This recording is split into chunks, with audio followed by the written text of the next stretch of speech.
আসসালামু আলাইকুম গাইস, নতুন একটি ভিডিওতে আপনাদের স্বাগতম। তো ঈদ উল ফিতর উপলক্ষে সবাইকে আন্তরিক শুভেচ্ছা ও ঈদ মোবারক। তো আপনার স্ক্রিনে যে ঈদের পোস্টারটি দেখতে পাচ্ছেন, এই পোস্টারটি বানানোর জন্য আপনাদেরকে একটি পিএলপি ফাইলের প্রয়োজন হবে। তো পিএলপি ফাইলের লিংক ভিডিও ডেসক্রিপশনে পেয়ে যাবেন। তো পিএলপি ফাইলটি ডাউনলোড করার জন্য আপনাদেরকে 4 সংখ্যার পাসওয়ার্ডের প্রয়োজন হবে।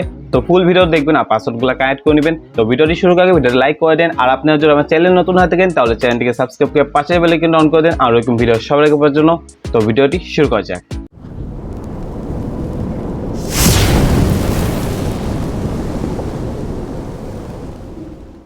তো পোস্টারে আপনার যে ছবিটি অ্যাড করবেন ওই ছবিটি ফার্স্টে ব্যাকগ্রাউন্ড রিমুভ করে নিতে হবে। তো ছবি থেকে ব্যাকগ্রাউন্ড রিমুভ করার জন্য আপনার যে কোনো একটি ব্রাউজার ওপেন করে নেবেন, তারপর remove.bg লিখে সার্চ দিবেন। তো প্রথমে যে ওয়েবসাইটটা আসবে ওই ওয়েবসাইটের উপর ক্লিক করে দিবেন। তো ওয়েবসাইটটির ভিতর চলে আসার পর এখান থেকে আপনার আপলোড ইমেজে ক্লিক করে দিবেন।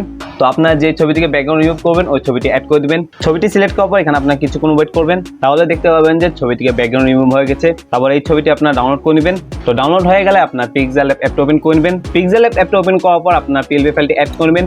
পিএলপি ফাইলটি অ্যাড করার জন্য উপর থেকে আপনার থ্রি ডটে ক্লিক করবেন, তারপর এখান থেকে open.plp ফাইলে ক্লিক করবেন, তারপর এখান থেকে .plp তে ক্লিক করে দিবেন। তো আপনার যে পিএলপি ফাইলটি ডাউনলোড করেছেন ওটা কোথায় রেখেছেন সেখানে চলে যাবেন। তারপর এখান থেকে পিএলপি ফাইলটির উপর ক্লিক করে দিবেন, তারপর এখান থেকে ওপেন এন্ড অ্যাড এ ক্লিক করে দিবেন, তাহলে পিএলপি ফাইলটি অ্যাড হয়ে যাবে। তো এই পোস্টারটিতে আপনাদের ছবিটি অ্যাড করার জন্য উপর থেকে ডাবল বক্স এখানে ক্লিক করে দিবেন, তারপর এখান থেকে এই ছবির লেয়ারটির উপর ক্লিক করে দিবেন, তারপর এখান থেকে আবারও আপনার ডাবল বক্স এখানে ক্লিক করে দিবেন, তারপর এখান থেকে এই আইকনে ক্লিক করে দিবেন, তারপর এখান থেকে রিসিলেক্টে ক্লিক করে দিবেন। তো আপনার যে ছবিটি ব্যাকগ্রাউন্ড রিমুভ করেছেন ওই ছবিটি সিলেক্ট করে দিবেন। ছবিটি সিলেক্ট করার পর এখান থেকে আপনার টিক চিহ্নতে ক্লিক করে দিবেন, তারপর ছবিটি অ্যাডজাস্ট করার জন্য এখান থেকে আপনার আবারও ডাবল বক্স এখানে ক্লিক করে দিবেন, তারপর এখানে ক্লিক করে ছবিটি আনলক করে নেবেন, তারপর এখান থেকে আবারও আপনার ডাবল বক্স এখানে ক্লিক করবেন, তারপর এখান থেকে আপনার ছবিটি অ্যাডজাস্ট করে নেবেন। তো ছবিটি অ্যাডজাস্ট করা গেলে আপনার নিচে থেকে নামটি চেঞ্জ করে নেবেন।